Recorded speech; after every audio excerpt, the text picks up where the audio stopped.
សួស្តីពុកម៉ែបងប្អូនទាំងអស់គ្នាត្រឡប់មកជួបខ្ញុំសាជាថ្មីថ្ងៃនេះខ្ញុំមានរបស់ពិសេសដាក់ចែកជូនបងប្អូនទស្សនាលេងកម្សាន្តហើយបងប្អូនមួយចំនួនគាត់តែងតែហៅប្រភេទនេះថាជាប្រភេទគុជឃ្មុំដោយបងប្អូនថាវារៀងដូចដីបន្តិចរៀងដូចដៃបន្តិចហើយគ្រូមួយចំនួនក៏គាត់ហៅថាជាប្រភេទគុជឃ្មុំដែរប៉ុន្តែប្រភេទនេះគេមិនហៅប្រភេទគុជឃ្មុំទេបងខ្ញុំមិនដឹងថាគ្រូនោះគាត់ទៅរៀនពីណាគាត់ដឹងមកពីណាទេថាប្រភេទនេះជាប្រភេទគុជឃ្មុំ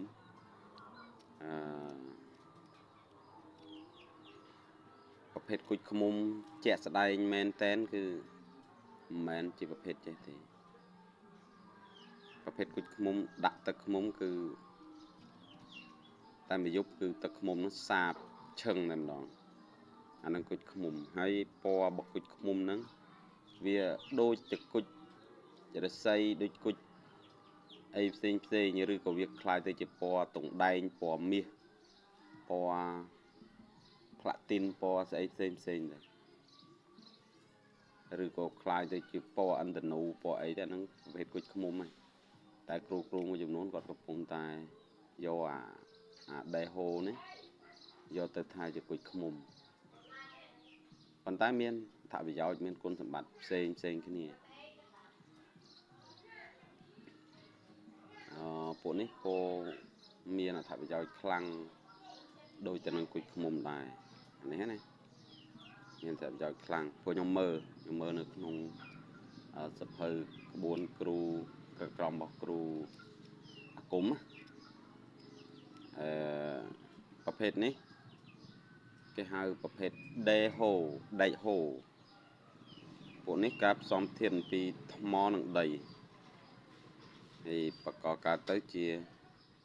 ប្រភេទអញ្ចេះយូរទៅខ្លាយទៅជាដែកអញ្ចឹងវាគេហៅថាដែកហូហើយល្អមែនតើអ្នកប្រើចាំយកទៅថែសាបូជាគ្រប់ពួកនេះវាចូលលក្ខណៈបើសិនប្រើត្រូវវាគេហៅថាស្បែកគង់បើថាត្រូវវា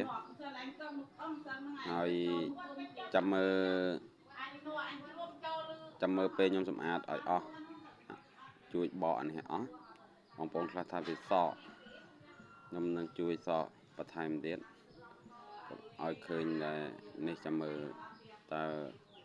សម្រស់ប៉ុណ្ណាអត់តនេះណានៅ3 4សតទៀតមើលនេះមួយទៀត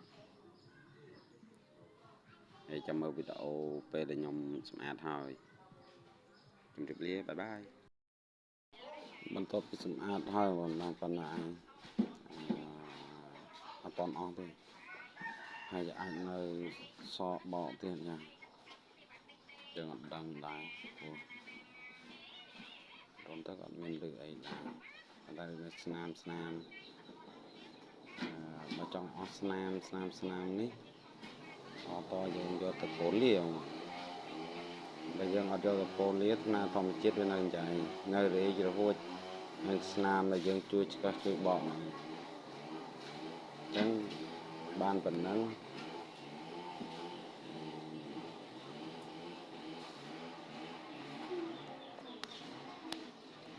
ទៅប្រមាណអរគុណច្រើនបងប្អូន